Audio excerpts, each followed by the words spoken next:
নবনির্বাচিত মার্কিন president Donald Trump আগামী ২০ জানুয়ারি প্রেসিডেন্ট হিসেবে শপথ গ্রহণ করবেন। তবে এর আগে দেশটির পররাষ্ট্র মন্ত্রণালয়ের কর্মী ব্যবস্থাপনা ও অভ্যন্তরীণ তদারক অনুবিভাগে ৩ সিনিয়র কূটনীতিককে পদত্যাগের নির্দেশনা দেওয়া হয়েছে। দুজন মার্কিন কর্মকর্তার বরাত দিয়ে এই তথ্য জানিয়েছে বার্তা সংস্থা রয়টার্স।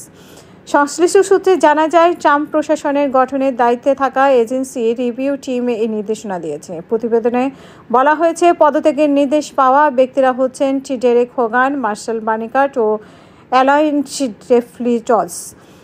বহু বছর ধরে এই ৩ কর্মকর্তাই ডেমোক্রেট ও রিপাবলিক উভয় প্রশাসনের বিভিন্ন দায়িত্ব পালন করেছেন। এই বিষয়টি সম্পর্কে জ্ঞাত এক মার্কিন কর্মকর্তা বলেন, এটি খারাপ পরিস্থিতির সূচনা করবে বলে উদ্বেগ করেন তিনি।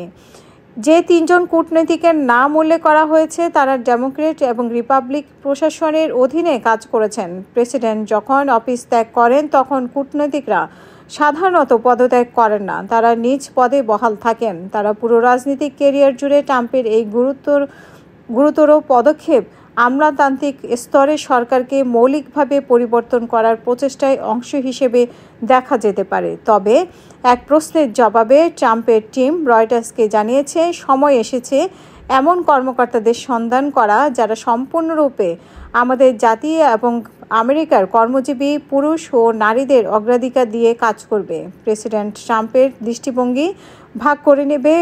আমাদের অনেক ব্যর্থতা রয়েছে, তাই নিজেদের লক্ষ্যগুলোর ফোকাস করতে একটি শক্তিশালী টিমের প্রয়োজন যারা প্রতিশ্রুতি পালনে বদ্ধপরিকর।